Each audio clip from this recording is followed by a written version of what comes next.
Welcome to part second of the video.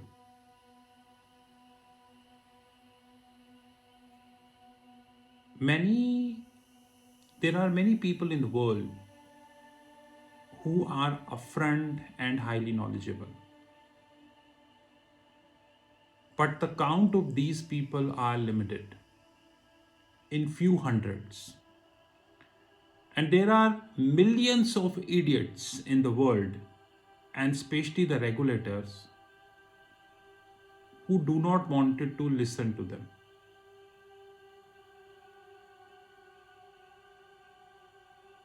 When these hundreds of people came in public domain and explained their thoughts, majority of the people do not like that because they are beyond expectations, they think beyond convention, and they challenge the status quo, which people do not like, by the way, as we speak.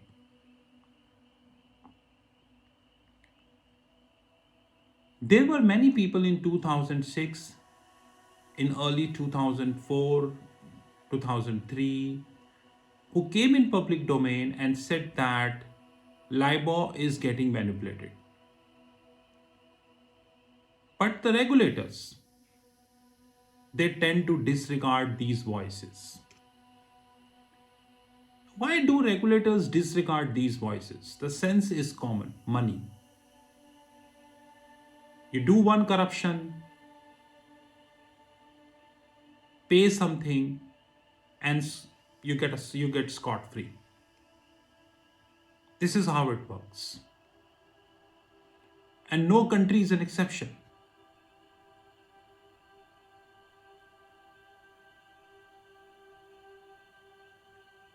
Globally, when we speak about regulatory agencies, just like Securities and Exchange Commission, Federal Reserve, Financial Services Authority, Financial Conduct Authority, PRA UK, and many of these forums, International Monetary Fund, World Bank, World Trade Organizations, and many, these forums. There are many committees on the board of these institutions. I repeat, committees. And the role of these committees is to give advices, or rather recommendations, to the body. Basically, expert advices, but how expert they are, we knew. From 2006 onwards, the world is facing the financial crisis. Frauds after frauds. Big fours, whether they are EY, KPMG, Deloitte, PwC, they involved almost in all scandals. And Google, if you Google it, you will get to know they are found almost everywhere in the world. But did any one of them sentenced? License cancellation? Barred from prohibiting the business? Never. On the board of a central bank, there is always a committee called Money Market Committee, whose responsibility is to guide the central bank on time to time basis, let them understand what the hell is going on, how exactly it works. Similarly, we have mentioned in this subject in this book, but let me first read and then I give my opinion.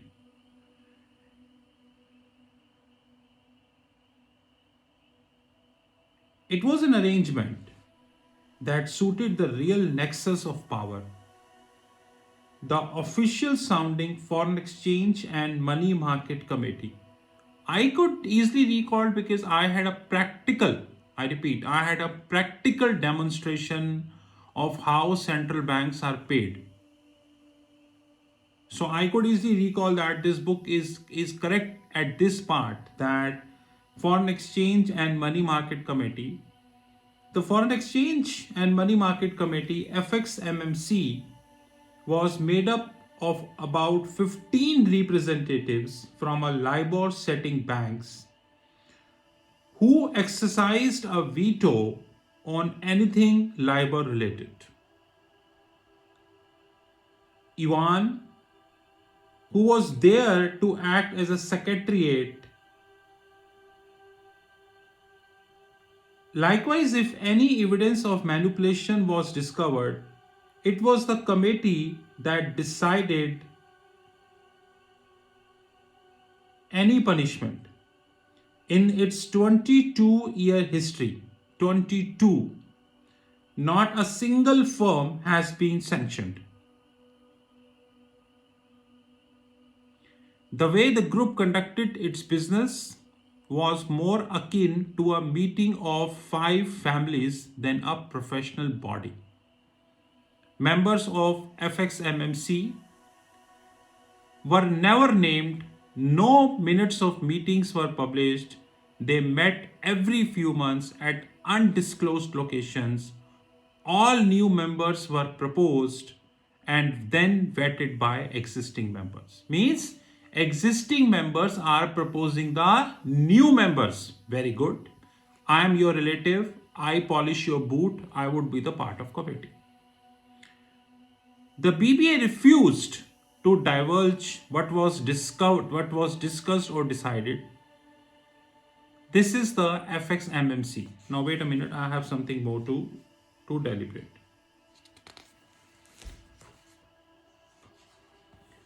There is a concept called too big to fail. And there is a concept called too big to save.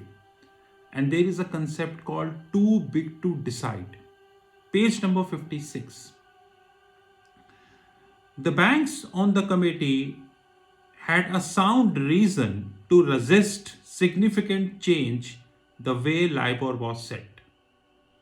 By 2008, the benchmark was embedded in an estimated 350 trillion worth of derivative contracts. 350 trillion. And I always doubt whether this is correct figure, because till now the world do not know estimated notional amount based on LIBOR.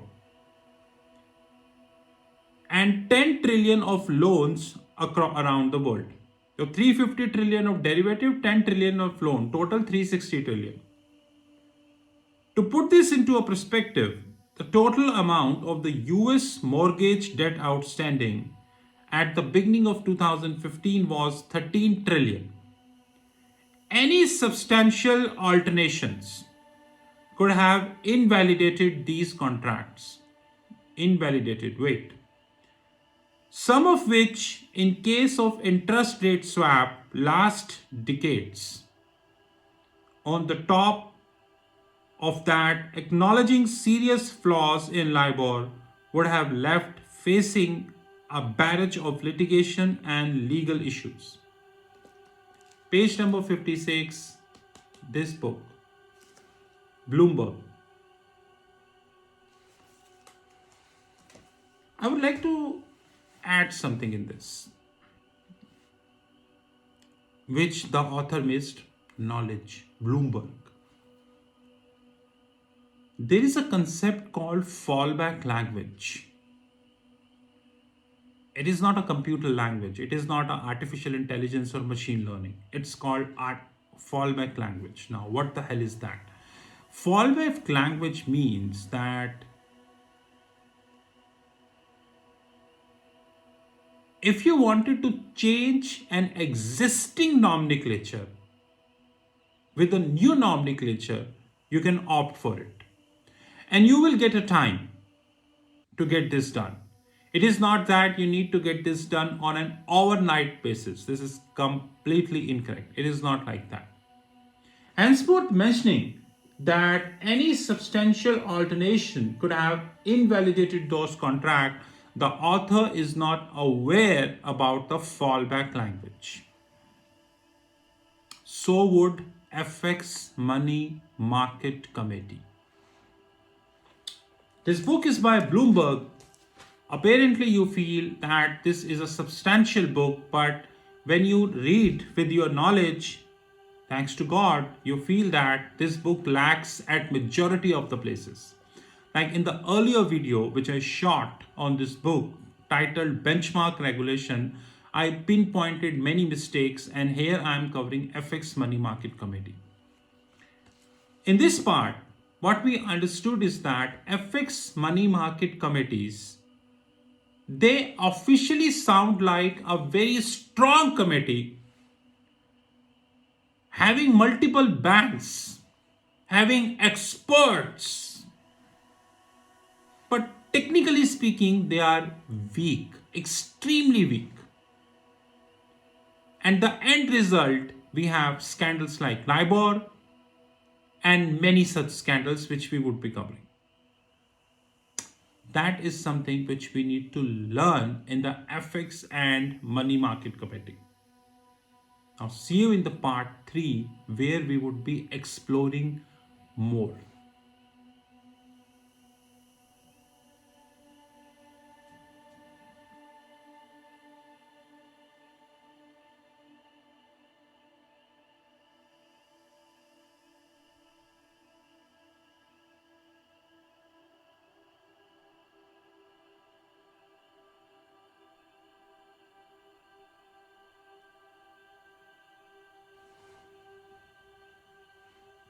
Welcome to the part 3 of the video.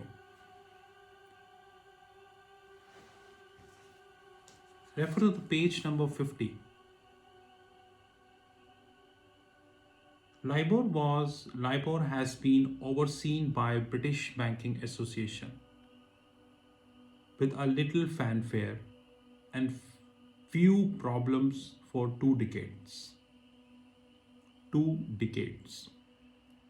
Banks and other investors paid a fee to use the rate in the financial contract, which provided BBA, British Banking Association, with a steady and significant stream of income.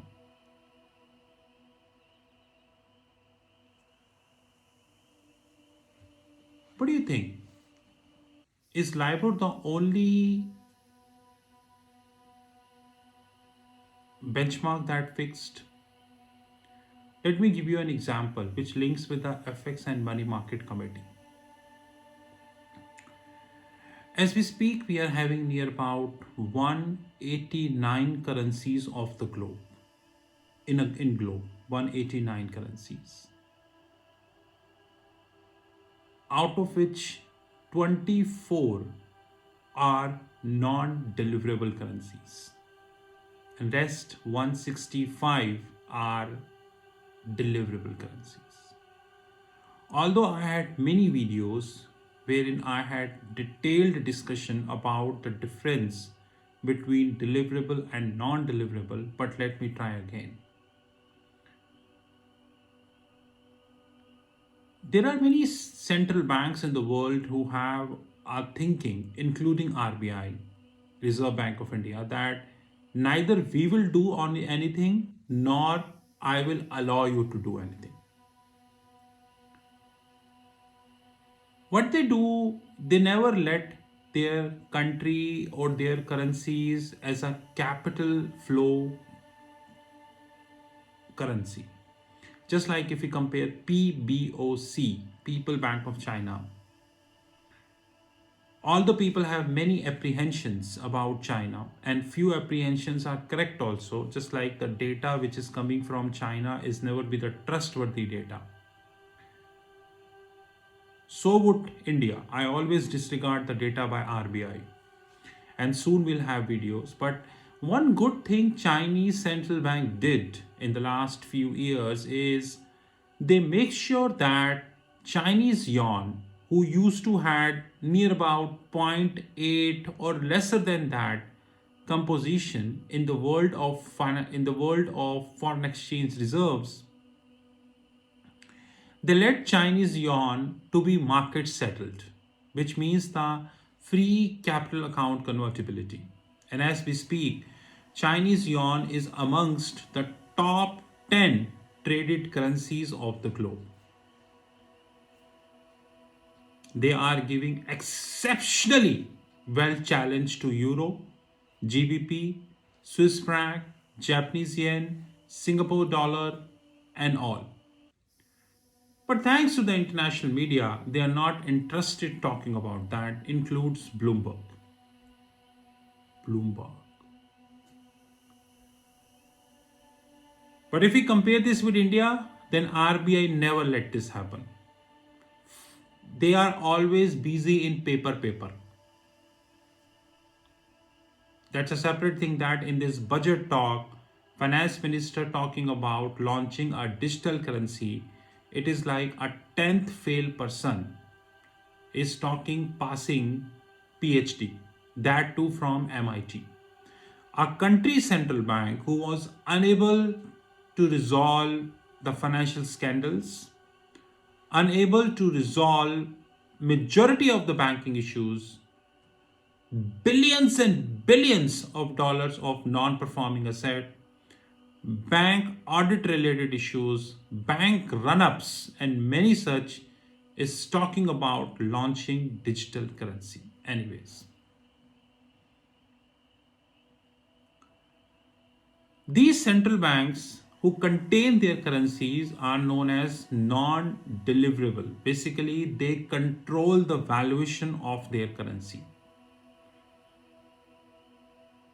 Every passing day, which means the working day,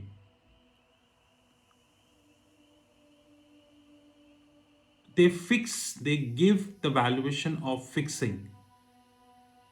So would India, China, Pakistan, Malaysia, Vietnam, and 24, such currencies.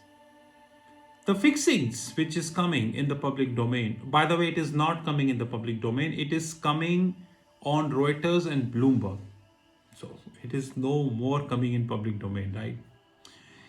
And to get this fixing, you need to have a license of Reuters and Bloomberg, which in turn is an income for them, and of course, income to many people. I hope you understand. These fixing are tied to billions of dollars of derivative contracts, and majority of these derivative contracts are lived only in three countries. Number one is Australia. Number two is the Tokyo. Number three is, of course, Singapore. Number four is the New York. Billions. Like if we compare about INR, Indian rupee, which is a non-deliverable currency, by the way, these fixing, USD INR fixing, tied to billions of dollars of options and non-deliverable forward on a daily basis. The correct estimate is difficult to get. Let it be honest. Correct estimate is difficult to get.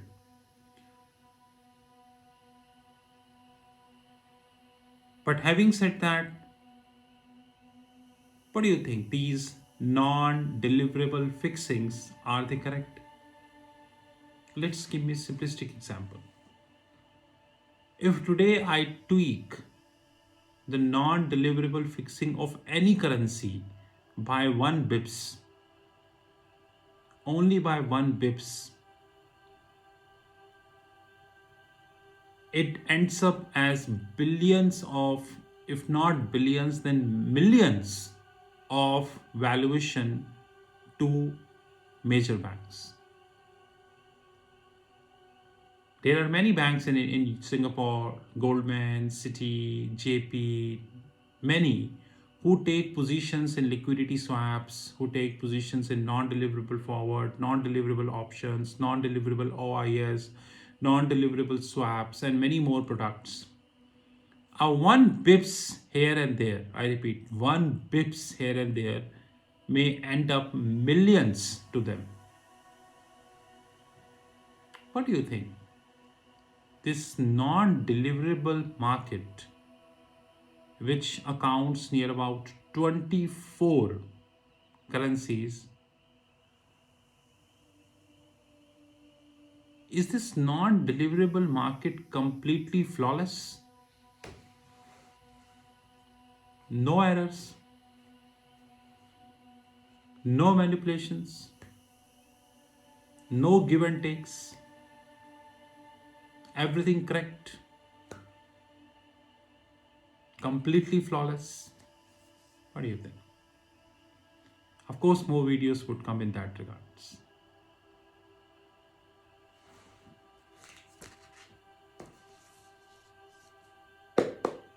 Bloomberg, Bloomberg, Liam Vaughan and Mr. Gavin Winch failed miserably to explain what I told you. And what they mentioned about FX and Money Market Committee is a small piece as compared to the actual reality. And we call this Bloomberg. LIBOR is not the or wasn't the only issue we had. The world, as we speak, is having many issues. And LIBOR was one of them. I hope you understood a gravity of the problem. That's more important. See you in the part 4 of the video.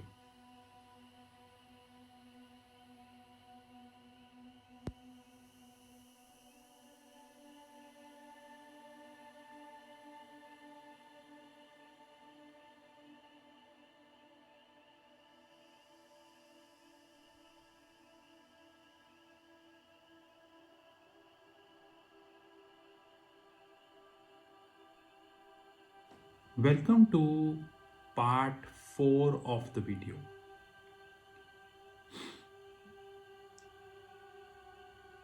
The world as we speak is having millions of fixings.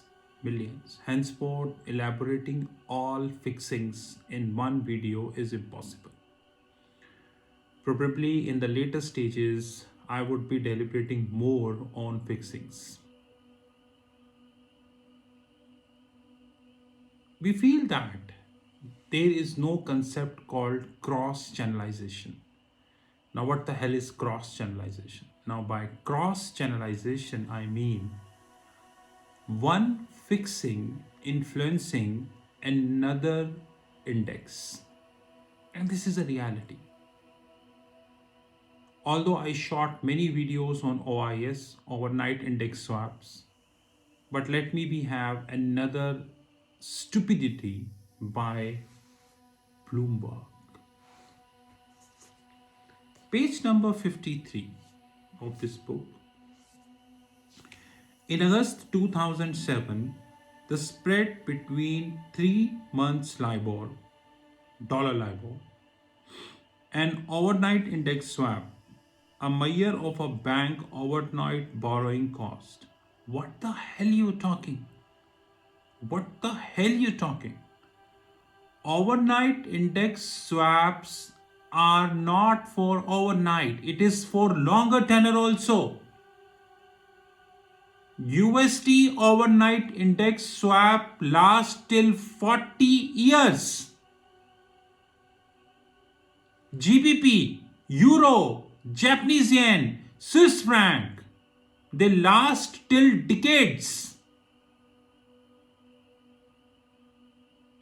Overnight index swap is an example of the interbank borrowing cost. And see this book, what they are talking? In August 2007, the spread between 3 months dollar LIBOR and overnight index swap, a measure of a bank overnight borrowing cost, jumped 12 basis. What the hell? Forget the 12 basis. See the level of knowledge of Bloomberg.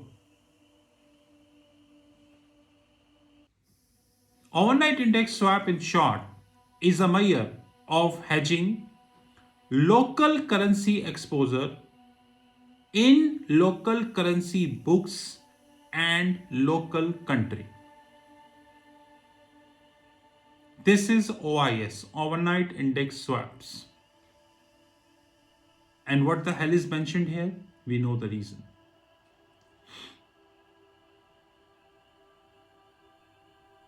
Now, how does it work?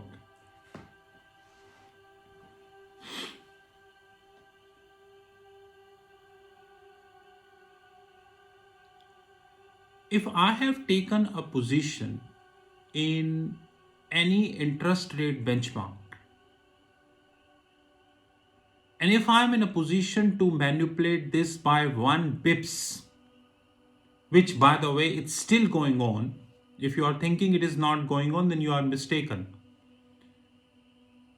Then it not only ends up as $1 million benefit to me because I am manipulating it, rather it ends up as a cross channelization. So let's take a simplistic example.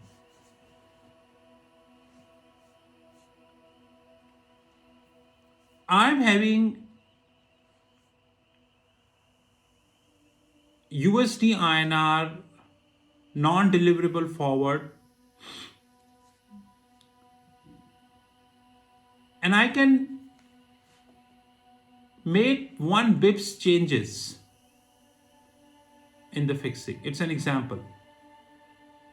Of course, it ends up as millions of dollars of benefit to me. Millions of dollars, which even you can't think of. Immediately. In India, the fixing comes at 1 p.m. Near about 1 p.m. you can say. Immediately, it would have impact on the spot prices and the subsequent period. Until otherwise, there is a big activity. And this impacts, by the way, the fixing. Fixing impacts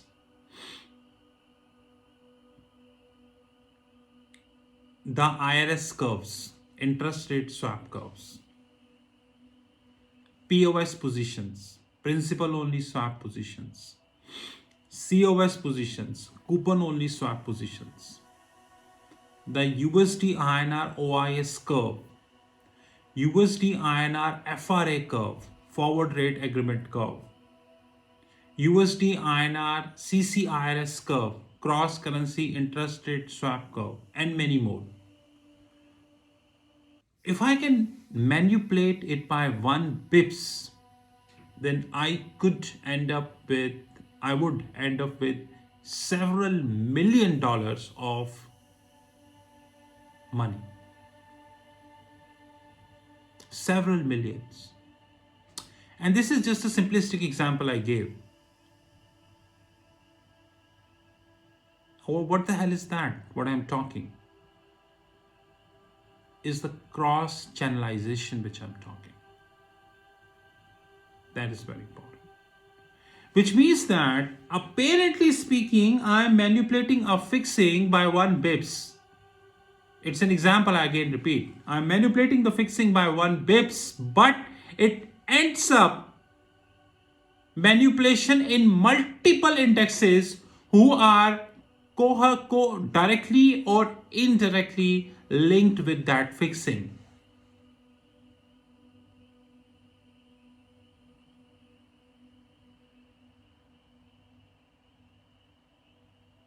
And what would be the end result? You know. But let me read this again for you. The official sounding Foreign Exchange and Money Market Committee, FXMMC, was made up of about 15 representatives from the LIBOR setting banks who exercised a veto on anything LIBOR related. If a suggestion was made to BBA for a way to reform the rate, it would ultimately need to be approved by the committee. Likewise, if evidence of manipulation was discovered, it was a committee that would decide on any punishment. In its 22-year history, not a single firm has been sanctioned.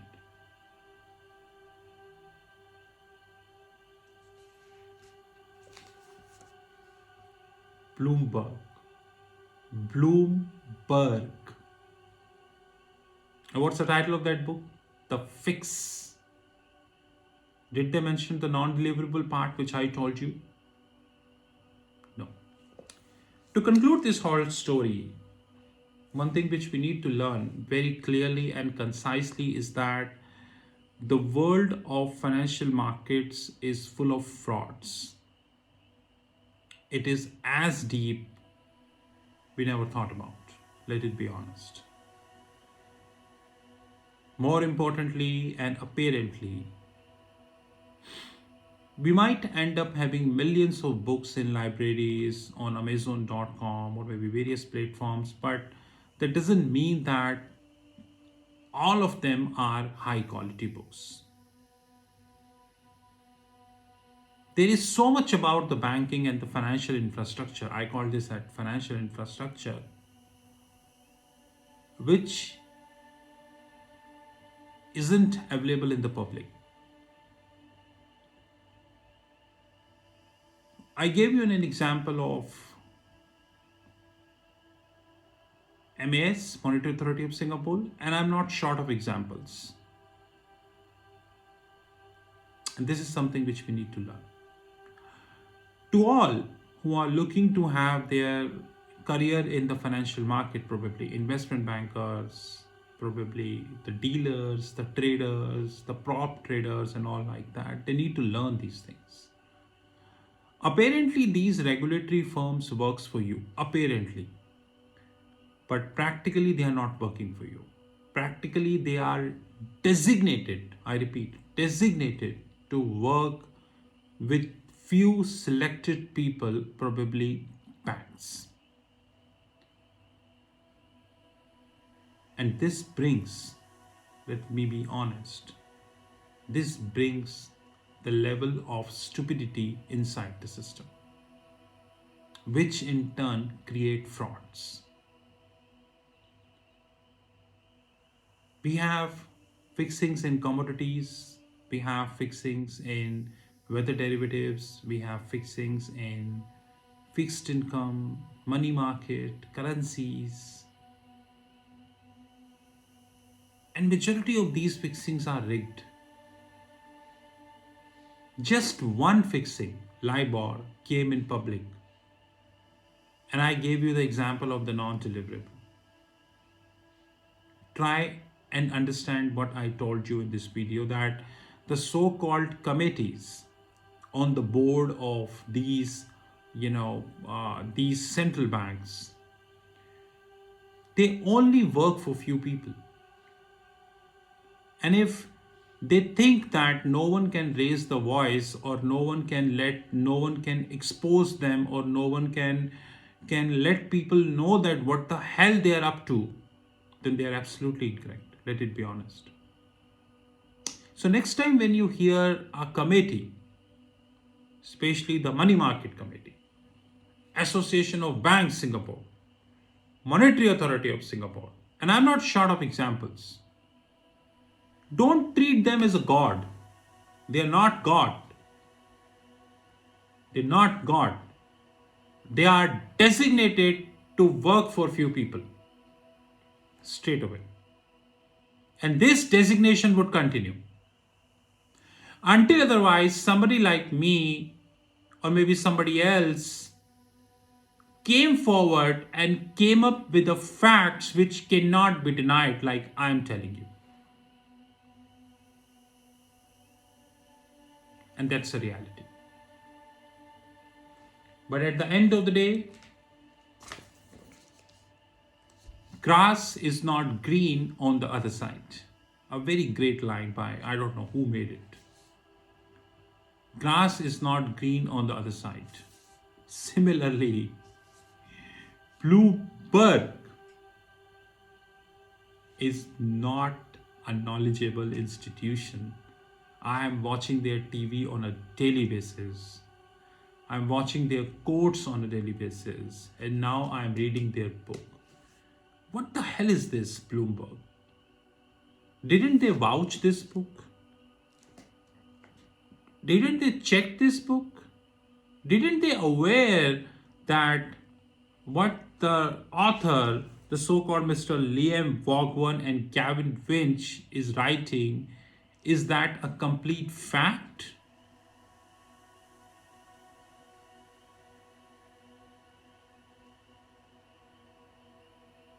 I let this to you and you decide yourself. Have a great time. Thank you.